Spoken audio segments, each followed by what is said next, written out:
वज़ीर-ए-आज़म शहबाज शरीफ 4 रोज़ा दौरे पर चीन पहुंच गए। पुरतपाक इस्तकबाल किया गया। पाक चीन सफारती ताल्लुकात की 75वीं सालगिरह की तकरीब में शिरकत करेंगे। नायब वज़ीर-ए-आज़म इसहाक डार, वफाकी वज़रा एहसन इकबाल, अता तारड़, शिजा फातिमा, तारिक फातमी भी वफ्द में शामिल। वज़ीर-ए-आज़म शहबाज शरीफ सी-पैक फेज 2 के तहत पाकिस्तानी और चीनी कंपनियों के दरमियान ताउन के फरोग के लिए भी सरमायाकारी के बगैर नहीं चल सकता। चीन की मीशत भी बैठ जाएगी, अमेरिका की भी बैठ जाएगी, नॉर्वे की भी बैठ जाएगी, बरतानिया की भी बैठ जाएगी, इंडिया की भी बैठ जाएगी, फ्रांस की भी बैठ जाएगी, जर्मनी की भी बैठ जाएगी। अगर सरमायाकारी नहीं होगी, दुनिया के ताकतवर तरीन ममालिक की मीशत बैठ जाएगी अगर सरमायाकारी नहीं होगी। पाकिस्तान में सरमायाकारी कम तरीन सतह पर आई हुई है। हम दुनिया के 150 ममालिक से पीछे रह गए हैं। हमारा कोई मुकाबला ही नहीं है। इथोपिया हमसे आगे निकल गया है, कीनिया हमसे आगे निकल गया है, बांग्लादेश हमसे बहुत आगे निकल गया है, श्रीलंका हमसे आगे निकल गया है। चीन जो है ना, चीन के पाकिस्तान के साथ ताल्लुकात ऐसे हैं, ऐसे ऐसे। आप फिक्र ना करें, कुछ नहीं होगा। चीन को चाहिए market. India is a big market. कारोबार करना चाहिए ना, जैसे हम हैं।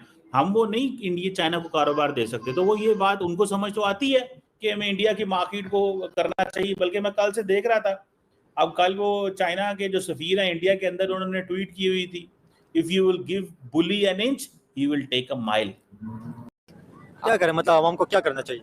हुक्मरान का साथ तो दें, आवाम खुद गलत है। यहाँ पर हुक्मरानों का साथ दें। निकल भी नहीं रही रोडों पे यार, निकले ना रोडों पे कम से कम निकले।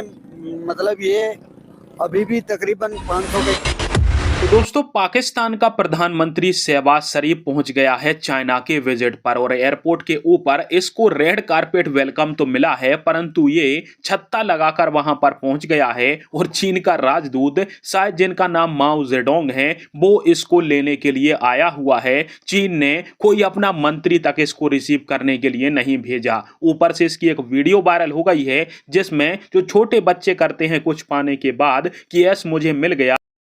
वज़ीर-ए-आज़म शहबाज शरीफ 4 रोज़ा दौरे पर चीन पहुंच गए। पुरतपाक इस्तकबाल किया गया। पाक चीन सफारती ताल्लुकात की 75वीं सालगिरह की तकरीब में शिरकत करेंगे। नायब वज़ीर-ए-आज़म इसहाक डार, वफाकी वज़रा एहसन इकबाल, अता तारड़, शिजा फातिमा, तारिक फातमी भी वफ्द में शामिल। वज़ीर-ए-आज़म शहबाज शरीफ सी-पैक फेज 2 के तहत पाकिस्तानी और चीनी कंपनियों के दरमियान ताउन के फरोग के लिए मुनक़िदा बिजनेस फोरम में शिरकत करेंगे। वज़ीर-ए-आज़म की मारूफ चीनी कंपनियों के CEO से मुलाकातें होंगी। बीजिंग में चीनी सदर शी जिनपिंग और वज़ीर-ए-आज़म ली जियांग से भी मुलाकातें शेड्यूल। भी सरमायाकारी के बगैर नहीं चल सकता। चीन की मीशत भी बैठ जाएगी, अमेरिका की भी बैठ जाएगी, नॉर्वे की भी बैठ जाएगी, बरतानिया की भी बैठ जाएगी, इंडिया की भी बैठ जाएगी, फ्रांस की भी बैठ जाएगी, जर्मनी की भी बैठ जाएगी। अगर सरमायाकारी नहीं होगी, दुनिया के ताकतवर तरीन ममालिक की मीशत बैठ जाएगी अगर सरमायाकारी नहीं होगी। पाकिस्तान में सरमायाकारी कम तरीन सतह पर आई हुई है। हम दुनिया के 150 ममालिक से पीछे रह गए हैं। हमारा कोई मुकाबला ही नहीं है। इथोपिया हमसे आगे निकल गया है, कीनिया हमसे आगे निकल गया है, बांग्लादेश हमसे बहुत आगे निकल गया है, श्रीलंका हमसे आगे निकल गया है, नेपाल हमसे आगे निकल गया है सरमायाकारी में। अब आप मुझे बताएं, पाकिस्तान का कोई सर्वाइवल हो सकता है इन अदादो शुमार के साथ? ये मैं आपको इसलिए गाहे बगाहे याद दिलाता रहता हूं कि ये हमारे असल इशूज हैं जिन पे मैं बहुत ज़्यादा बात किया करता था इमरान खान के दौर में भी, कि मैशत क्यों सबसे इंपॉर्टेंट चीज़ है और इनको शिकस्त मैशत ही दे रही है क्योंकि इनसे चलेगी नहीं। ये फंडामेंटली गलत काम कर रहे हैं। ये हर असूल के खिलाफ जा रहे हैं जो मैशत के इस्तेकाम के लिए चाहिए होता है। आप सारे इदारे बर्बाद कर दें, आइन ख़त्म कर दें, कानून ख़त्म कर दें, अदलिया ख़त्म कर दें और आप कहें जी मैशत चल जाएगी, तो नहीं चलेगी। इस्तेकाम आएगा तो नहीं आएगा, बेरोज़गारी बढ़ेगी, गुर्बत बढ़ेगी और सरमायाकारी ख़त्म हो जाएगी, GDP आपका टैंक कर जाएगा। और ये सब कुछ हमें होता हुआ नज़र आ रहा है। अब एक तरफ ये होता नज़र आ रहा है और ये नहीं तरक्की करने देंगे। इंडिया के अंदर ये ज़रूर है कि वहाँ पे जो गवर्नमेंट आती है वो खाती ज़रूर है लेकिन खिलाती भी है।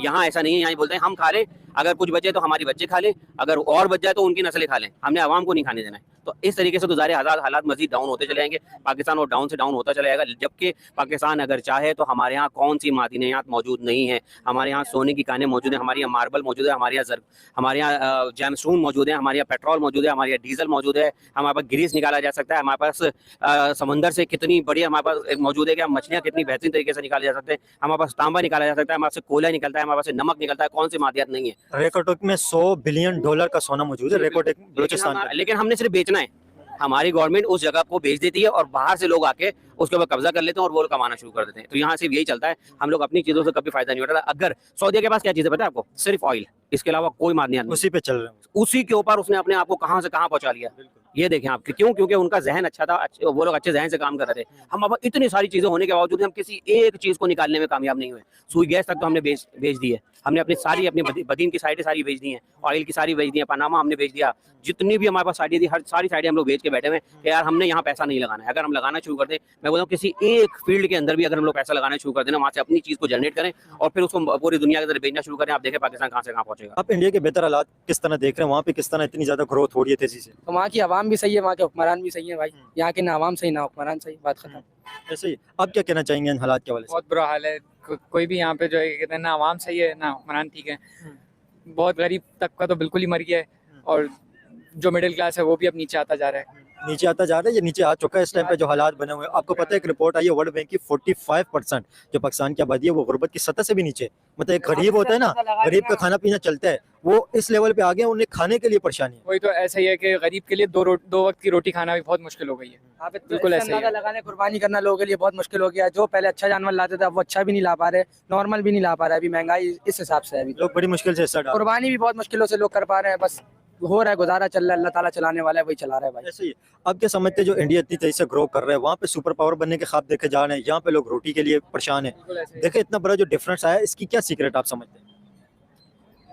और इंडिया की ग्रोथ की वजह आप क्या समझते हैं, क्यों ग्रोथ इतना तेज इंडिया कर रहा है? क्योंकि इंडिया की आवाम ठीक है, वहाँ पे बहुत सारी चीज़ें ऐसी हैं कि जो है कहते हैं वहाँ पे जल्दी ग्रो कर रही हैं चीज़ें। वहाँ का पेट्रोल, वहाँ का दूध, ये चीज़ें बहुत सस्ती हैं, ये सारी चीज़ें कम है। यहाँ पर पेट्रोल इतना महंगा है, यहाँ पे अगर इंडियंस साइड लेते भी फॉर एग्जांपल, तो उनकी जोग्राफिक रेलिवेंस जो है वो पाकिस्तान जितनी नहीं है। पाकिस्तान की strategic location is so much कि अमेरिका के 50 साल पिछले और 50 साल अगले भी जो डिजाइन हैं वो पाकिस्तान के इम्पोर्टेंट है। इंडिया भी उतना इम्पोर्टेंट पार्टनर है, प्लेयर है कि उसकी ज्योग्राफी पूरे इंडियन ओशन में, पैसिफिक ओशन में उनका उस हिसाब से स्कोप बड़ा है। लेकिन the future of the world has not been in Indo-Pacific. It has never been in Africa, or it has never been in the अभी देखिए मालदीव्स और बहुत सारे जो पापुआ न्यू गिनी और ये सारे जो ममालिक ऑस्ट्रेलिया से लेके ऊपर इंडिया तक हैं, अभी तो उनके साथ इंडिया अमेरिकन अपनी एम्बेसीज खोल रहे हैं। अभी तो अमेरिकन चाहते हैं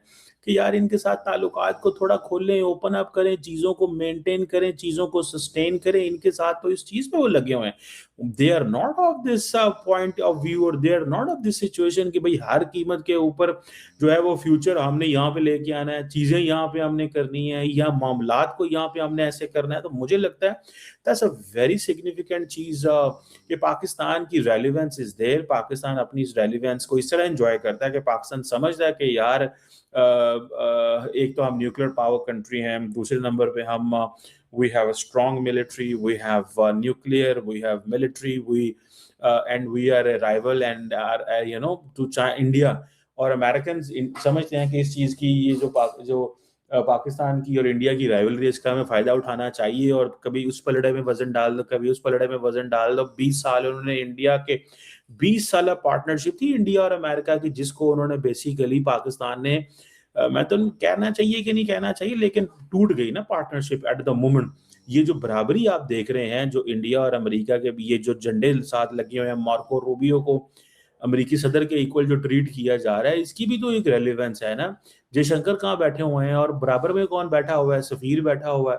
ये बड़ा कम होता है, ऐसे ऑप्टिक्स बहुत कम आपको मिलेंगे दुनिया के स्टेज के ऊपर, लेकिन होते हैं, ये चीजें चलती हैं, लोग मिलते हैं। पर लेट्स सी कि क्या निकलता है मार्को रूबियो के विजिट दोस्तों, पाकिस्तान में चीन के शहबाज शरीफ की क्या इज्जत है वो पूरी दुनिया जानती है और शहबाज शरीफ खुद जानता है। पाकिस्तान की इज्जत वही है चाइना के अंदर जो कि चीन के शी जिनपिंग के घर के बाहर खड़े दरबान की होती है, और उससे ज्यादा इज्जत उस दरबान की होगी जितनी शहबाज शरीफ की नहीं है। अब इसकी एक वीडियो वायरल हुई है, आपने देखा कि जैसे ही चीन का डेलीगेशन इसको लेकर पहुंचता है जिस होटल में ये रुक रहा है, तो ये छोटे बच्चों की तरह एस का साइन करता है। मतलब जब छोटे बच्चे कोई अपनी मनपसंद चीज को पा लेते हैं उसके बाद वो करते हैं कि यस हाँ मैंने देखो पा लिया, वैसी ही हरकतें शहबाज शरीफ कर रहा है। अब इसके बाद पाकिस्तान की जनता इनके ऊपर भड़की हुई है कि एक तो ईरान अमेरिका वार की मीडिएशन के चक्कर में पाकिस्तान की तुमने वाट लगा दी,